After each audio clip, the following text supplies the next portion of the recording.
మంచిర్యాల జిల్లా కోటపల్లి మండలం కవరకొత్తపల్లి గ్రామంలో ఆదివాసీ పట్టు పరిశ్రమ రైతులు తీవ్ర ఇబ్బందులను ఎదుర్కొంటున్నారు. అటవీ శాఖ అధికారులు తమను అమానుషంగా వేధిస్తూ పట్టుపురుగు పంటలను నాశనం చేస్తున్నారని ఆవేదన వ్యక్తం చేస్తున్నారు. 1940 నుంచి ఈ ప్రాంతంలో పట్టు పరిశ్రమే తమ జీవనాధారంగా నమ్ముకొని బతుకుతున్నామని, అడవిని సంరక్షించుకుంటూ జీవనం సాగిస్తున్నామని ఆదివాసులు తెలిపారు. అయితే స్థానిక అటవీ అధికారులు మాత్రం తమ పంటలను ధ్వంసం చేస్తూ ఆర్థికంగా తీవ్ర నష్టాలకు గురిచేస్తున్నారని వాపోయారు. గతంలో స్థానిక మంత్రి దృష్టికి ఈ సమస్యను తీసుకెళ్లినా అటవీ అధికారుల తీరులో మార్పు రాలేదని రైతులు ఆరోపించారు. మంత్రికి చెప్పినా మాకేమిటంటూ అధికారులు మరింతగా బెదిరింపులకు పాల్పడుతున్నారని తెలిపారు.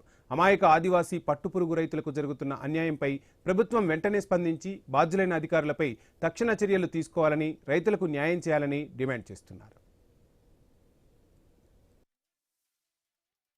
గతం నుండి ఎప్పుడో నేను పుట్టక జరగక నుండి మేము ఆదివాసీలం. నేను పుట్టక ముందు నుండి తరతరాలుగా చేస్తున్నాం. దశలపై ఆధారపడి చేస్తూ కొన్ని కుటుంబాలు ఆధారపడి బతుకుతున్నాం. కనుక మేము ఇది తప్ప మాకు పోడు భూములు కానీ భూములు అంటే ఎలాంటివి లేవు. దాదాపుగా 160-170 కుటుంబాలు ఉన్నాయి. మాకు భూమి జాగలేదు. ఈ పంట పట్టుకుంటే ఫారెస్ట్ వాళ్ళు వచ్చి మమ్మల్ని దోసేస్తూ ఈ పంటపై అన్ని పురుగులన్నీ దులుపుతూ మాకు అన్యాయాన్ని గురి చేస్తున్నారు.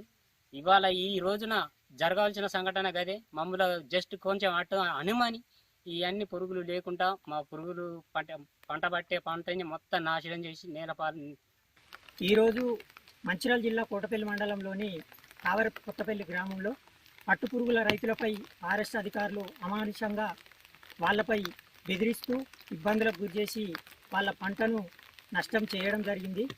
అమాయకమైన ఆదివాసులు వాళ్ళు ఇప్పటి వరకు 1940 నుంచి ఈ పట్టు పరిశ్రమ శాఖను నమ్ముకొని పట్టు పరిశ్రమ పంటనే పండించుకొని దాని మీద ఆధారపడి బతుకుతున్నారు. వాళ్ళకి ఎలాంటి జీవన ఆధారం లేదు.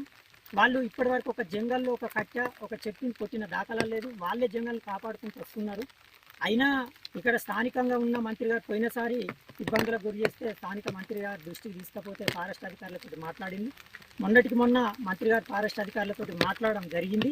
ఇక్కడ వచ్చి మీరు మంత్రికి చెప్తేంది, ఎవరికి చెప్తేంది అని చెప్పి వీళ్ళను బెదిరించి వీళ్ళని ఇబ్బందులకు గురి చేసి ఇలాంటి అధికారులపై తక్షణమే చర్యలు తీసుకొని ఈ రైతులకు న్యాయం చేయవలసిందిగా నా యొక్క మనం.